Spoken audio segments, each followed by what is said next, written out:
নওগাঁর আমবাজারে নৈরাজ্য যেন থামছেই না। 52 কেজি মন হিসেবে ব্যবসায়ীদের কাছে আম বিক্রি করতে বাধ্য হচ্ছেন চাষিরা। এই হিসেবে নাজেহাল চাষিদের দাবি, এমনিতেই এবারে আমের ফলন কম, তার উপর এভাবে চলতে থাকলে চরম ক্ষতির মুখে পড়বেন তারা। ব্যবসায়ীরা দিলেন নানান অজুহাত। হারুন রশিদ চৌধুরীর রিপোর্ট।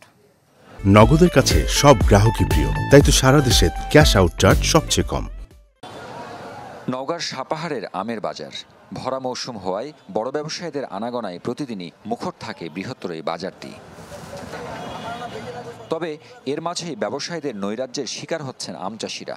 অভিযোগ, 40 কেজি নয়, নিয়ম ভেঙে 1 মণ আমে 52 কেজি দিতে বাধ্য হচ্ছেন তারা। 48 এমন, সেখানে 52 এমন নিচ্ছে। আবার আম ভাঙে নিয়ে আসে, আবার 20 ক্যারেট নিয়েছিল, ওখান থেকে 8 ক্যারেট আম বাজে বাইর করে দেয়। বিভিন্ন প্রকার ভাবে আমকে বাছে, কোয়ালিটি করে, বলছে এটা চলবে না, এটা নিয়ে চলে যাও।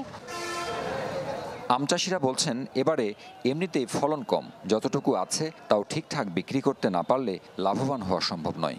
আমটা বাজারে নিয়ে আসি ধরে রাখি, আম নষ্ট হয়ে যাচ্ছে, আর এখানে এসে তারা কিনছে না। 1 বিঘাতে প্রায় 60,000 70,000 আম বেচতাম, এখন মনে করো 30-40 হাজারও হয় না। এদিকে ক্যারেটের ওজনের অজুহাত দিলেন ব্যবসায়ীরা। দাবি, বাছাই সহ বিভিন্ন প্রক্রিয়ায় আম নষ্ট হওয়ায় 52 কেজিতে মন না ধরলে লোকসান হবে তাদের। ছোট বড় থাকে, আমরা তো আর এটা বাছাই করি না, আমরা ডালায় নিয়ে নিই। যদি আমরা 48 কেজিতে মন নেই, আমরা যে সাইজের মালটা দেখে কিনবো, আমরা ওই সাইজেরই মাল বেছে নেব। তাহলে কৃষকেরও লস, আমাদেরও সময় নষ্ট।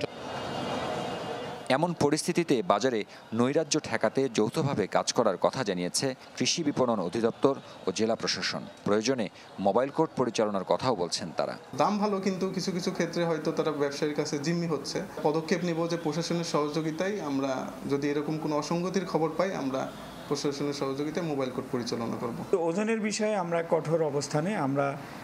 আপনি যদি মনে করেন যে এখনও ওজন এরকম নিচ্ছে, আমার কাছে যে অভিযোগ নাই, যদি আসে আমি এখনই জনকে বলে দিচ্ছি, এটা মোবাইল কোড করে শাস্তির আওতায় আমরা নিয়ে আসবো। এটা আমরা কোনোভাবেই অ্যালাউ করবো না।